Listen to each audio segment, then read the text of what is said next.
Our Slayer Lane tower is under attack.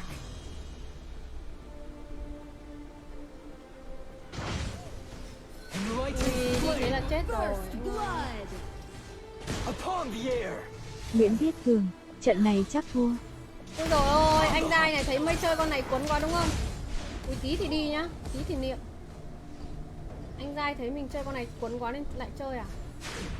Tí niệm. Our Dragon Lane tower is under attack. You have to pass through me to reach Kunlun. Phạm Thi Anh, tìm bạn chị à? Dragon and Slayer have appeared. Swan, Hello anh xóa tên your nhé. hesitation will be your undoing. Tập hợp. Dragon has been Behold defeated. my unfathomable Tim nó bỏ rồng à? Tập hợp. upon the air. Đang tới. Xóa tên, thì SJ cây mây mây đánh S. Sear.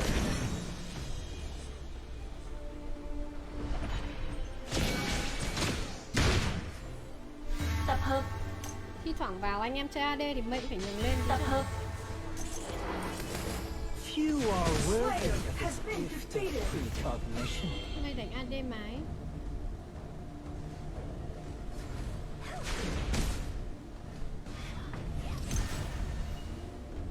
Nguyễn Như Tuấn Phong, xem live chị trên TV lắc hơn cả điện thoại à? Thế á? No matter how Our many Slayer Lane tower is under attack. burn them all.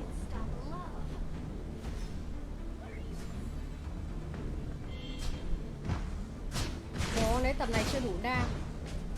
On the hunt. Swan, your Bố Highland tập này chưa đủ đam đâu. Mây phải lên được cái sách thôi mọi người mới đánh được.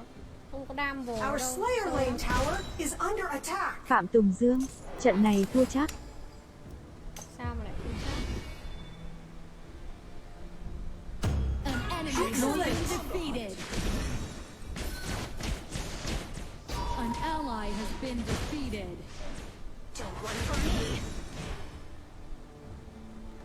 Nó lên nó bắt John mà, xong cuối cùng John không chết. Phạm Thi Anh, chị có chơi TikTok à?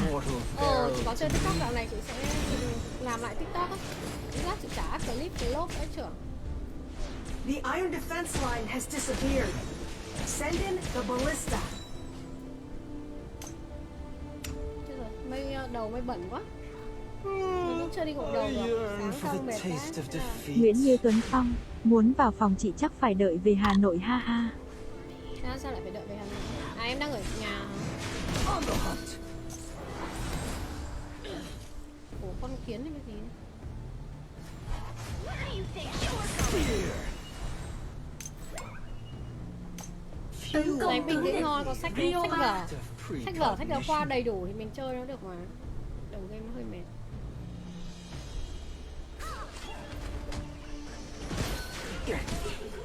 Annihilation.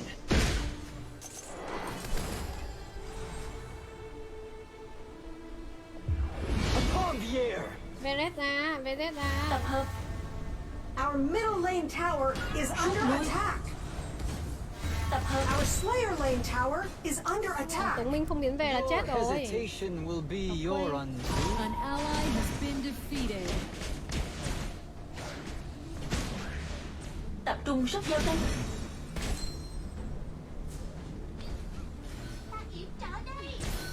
Dragon has been defeated. Sao nó trâu quá vậy?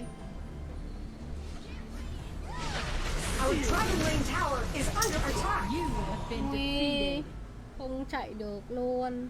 Chú ý phe ta. Our Slayer Lane tower is under attack.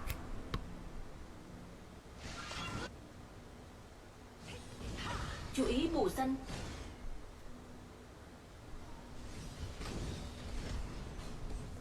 An Our enemy middle has lane been tower defeated. is under attack. Một bữa CC vào người ạ.